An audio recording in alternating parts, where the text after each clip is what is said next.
They were all wrong. Who am I talking about, baby dolls? They. You know who they are. Everyone out there who said XRP would never pump. I called it extremely wrecked poop for a long time, and XRP is.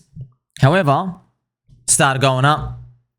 I told you many times XRP is the most important crypto in the whole index as an altcoin. Not for the reasons that most people think. Well, it's because XRP skipped a bull market. Has no technology pretty much relevant, no innovation, but it just had the XRP army. If it was able to do its magical chart, which is pumping to the heavens, then it would pretty much outline a path forward for everybody else still in crypto. And that's the chart right here. It did a big, fat, emphatic rush up to the top, all-time high close. That's beautiful to see. So crypto Twitter, you know, friends, all these people who say they're smarter than everybody else, the Ethereum maxis, the Bitcoin maxis, the Solana maxis, the Cordanzo people, all of them got it wrong about XRP, all of them. But they weren't just mildly wrong. They were wrong on an intergalactic scale. Because what they're saying is no tech, no tech, no tech. But we knew, man, community is the asset, not the code. Therefore, their opinions, like I say, mean nothing. It's all one big psyops game, isn't it? A game of constantly rotating mindshare, and XRP is going up. Nobody gives a crap about decentralization. I was the first person to literally write. Go check on Twitter. Go check on YouTube. Decentralization is just a meme. I was literally the first person to write that, and I stuck by it. It's true. New people, I could see this in 2022 in the midst of the bear market. It's like, man, new people don't care about decentralization, dude. They just don't give a crap. They're here to make money. They're here for the growth. And by the way, people can sit on their high horse. I'll go, well, you know, if there was a city and you were getting above average salaries, maybe like Dubai, but you think, oh, maybe the king's a bit dictatorial. Maybe the policies aren't really to my American ethos. Who cares, bro? If they're just paying you enough money, you're there to make money. You don't really care. Financial incentives play out a bigger role than people's morals and ethics and whatever they think is true. So the XRP narrative, right? Every single one failed. Payment solutions didn't happen. They couldn't even get the Swift partnership. They went to ChainLink. Doesn't matter. XRP cranked. It just ran out of sellers. That's it. After 7 years, friends, when you see an accumulation period that goes for that long, yeah, it just ran out of sellers. It'd been accumulating. But it's funny, you go, oh, XRP went up, bro. Do you understand the pain from 2018 and then you missed the whole bull market? You literally missed the whole bull market. That's why they deserve it. I'm telling you, they deserve it more than anyone else. Now, I'm going to ask you this question. What if all those cucks are wrong about PulseChain? What if they're wrong about PulseChain, friends? What if they're wrong about Richard Hart?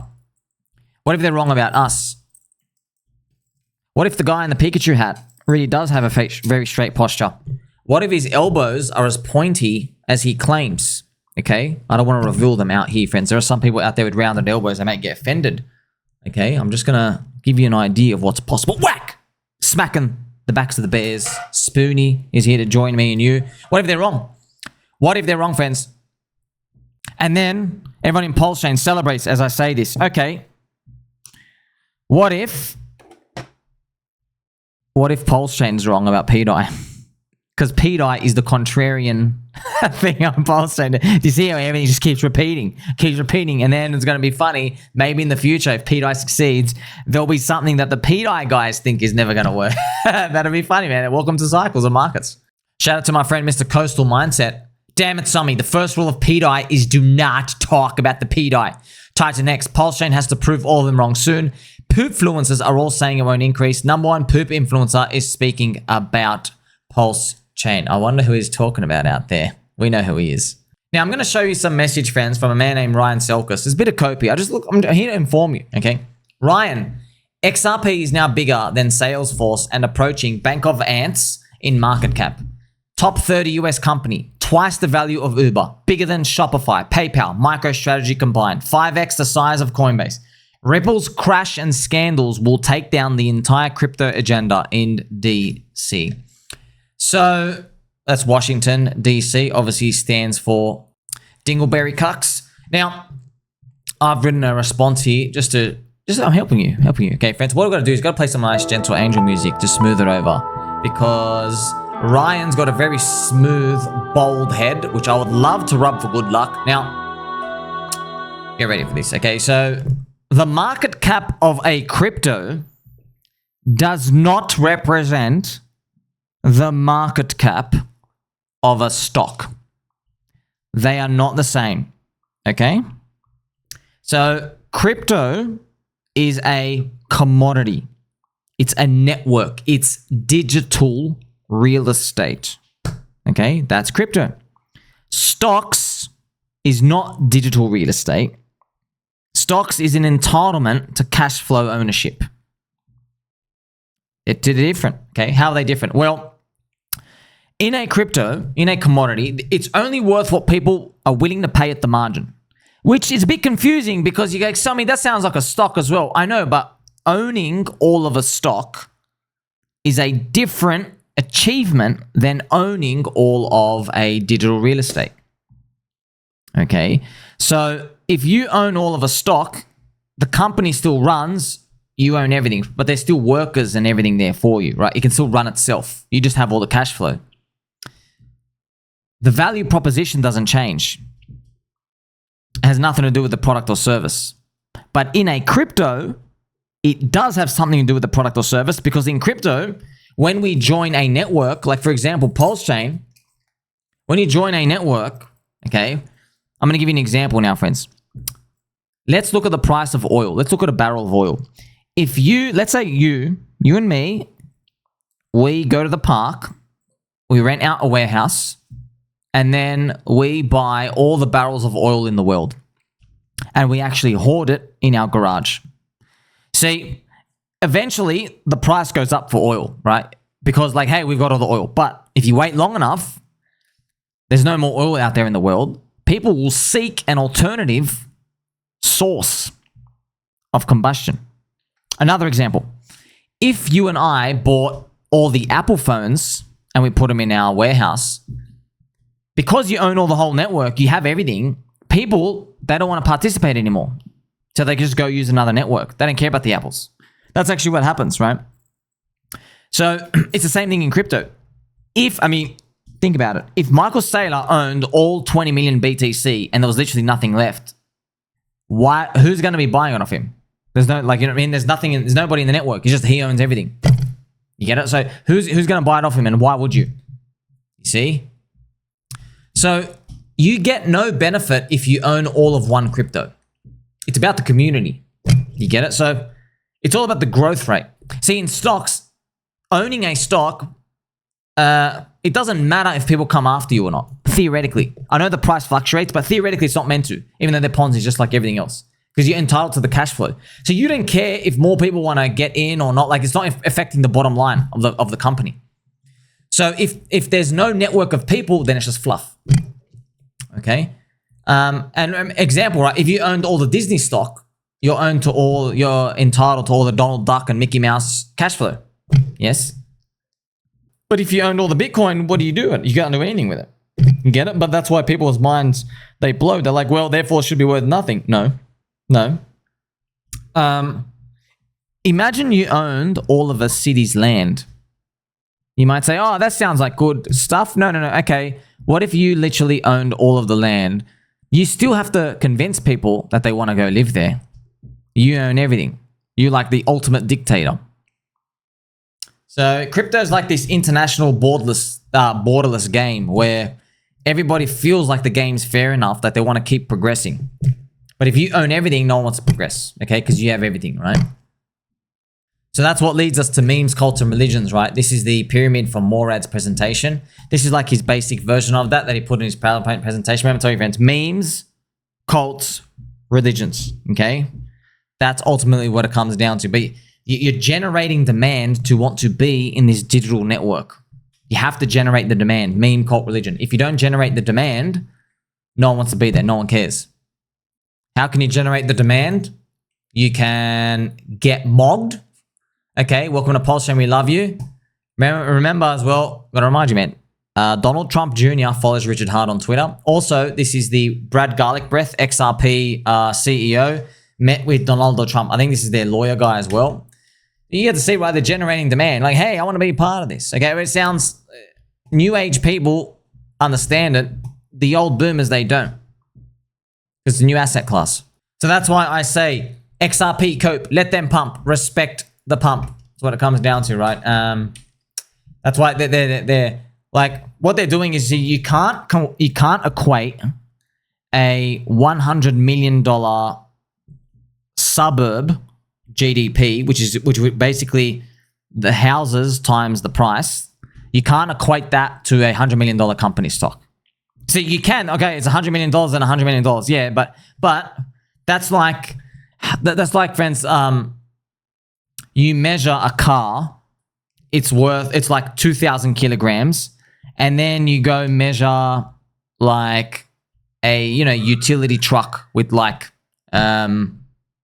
with bricks and furniture and stuff on it. And then that's also like 2,000. And you're looking at, this car, maybe it's like a really advanced sports car. That's 2,000 kilograms. And then you have a totally different type of car, a utility truck that's used for someone's work. That's also 2,000 kilograms. So yeah, they're the same weight, 2 tons or whatever. They are the same weight, but equating them doesn't mean anything. It's like, therefore, this sports car is the same as this utility truck. They're both the same weight. Okay, that's pretty much what error people make when they do the comparison of crypto market caps like XRP to like stocks. And I wanted to throw something else out here, friends. So in a bull market, people buy fake rumors anyway. There's fake rumors, there's fake speculation. Don't get worked up about it, man. Just let it happen. You can't do anything about it, friends. I already know I'm going to get more fake accusations. Maybe this guy bought, maybe this guy sold. Then it doesn't, like, who cares, man? I'm just telling people, just don't waste your time, dude. People will believe whatever they want to believe. There's recently, there's been these news coming out saying Donald Trump and the altcoin strategic reserve, he's going to consider USA-based coins like XRP and Solana. Well, Unchained podcast, which is Laura Shin. If you remember Laura Shin, she did some famous interviews. This is Laura. Laura has Unchained podcast. So Laura, that's her thing. And she's got a source. And she goes, this is likely false rumors. They have sent XRP and sold prices soaring. In light of speculation, XRP is the most traded token on Coinbase and Binance, climbing to a 7-year high.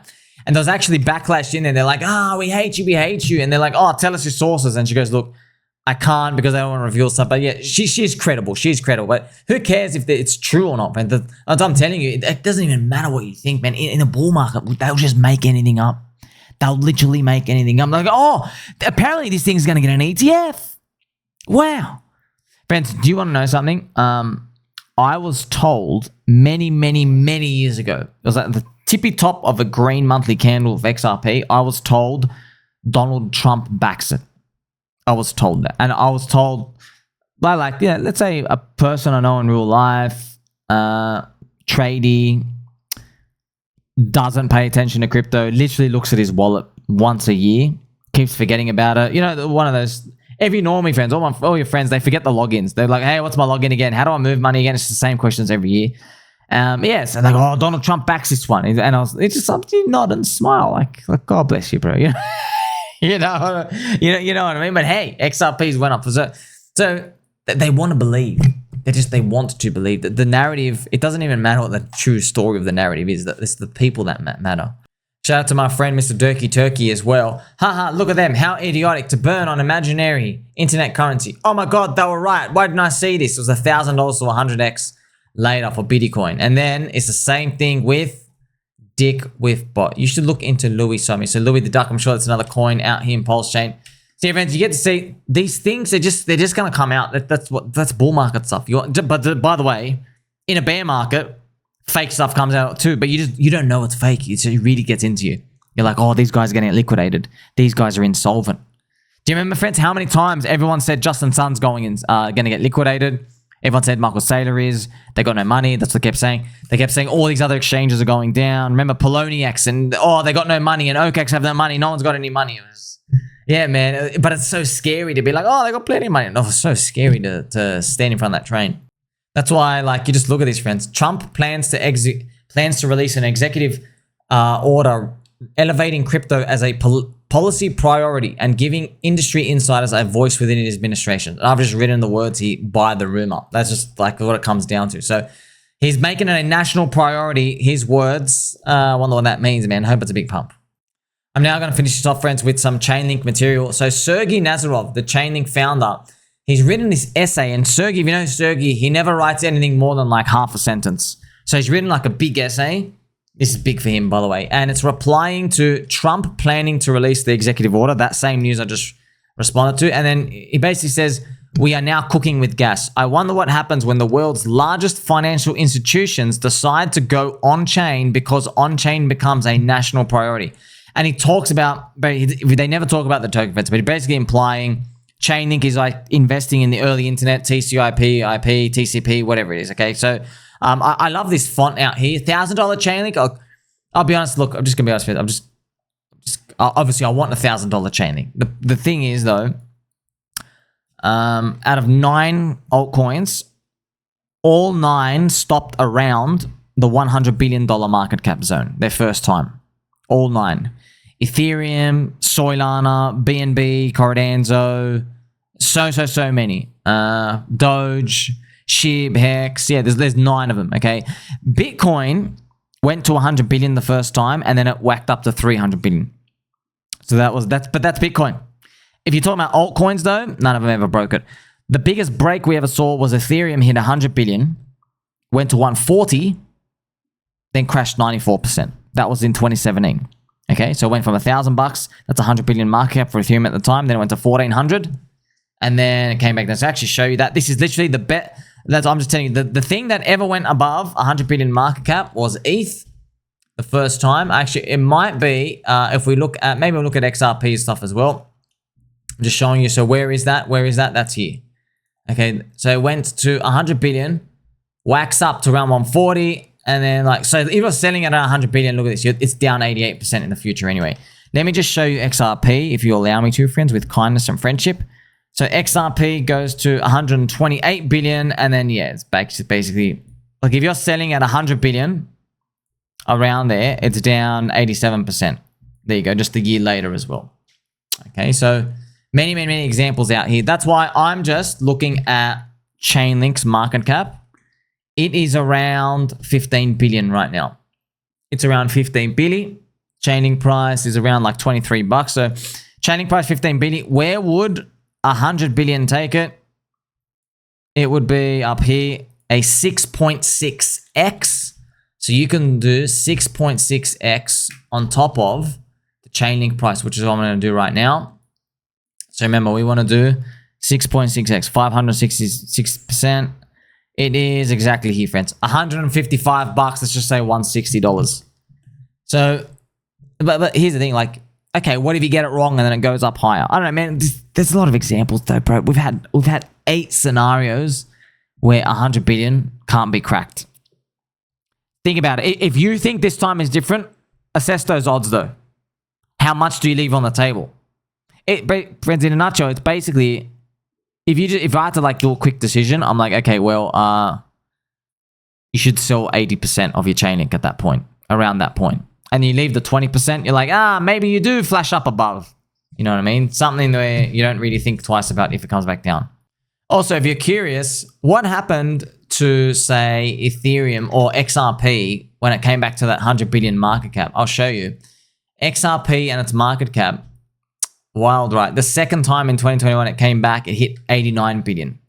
So just this $100 billion number, man. You know, and then finally, look what happened. First time, second time, and then it finally cracked on through. So that's just, it is something to think about. If you're holding a big, large cap coin, maybe 100 billion is a price that you want to consider things. Make sure you like, subscribe, belly button all. Don't forget it loves you. Catch you in the next one.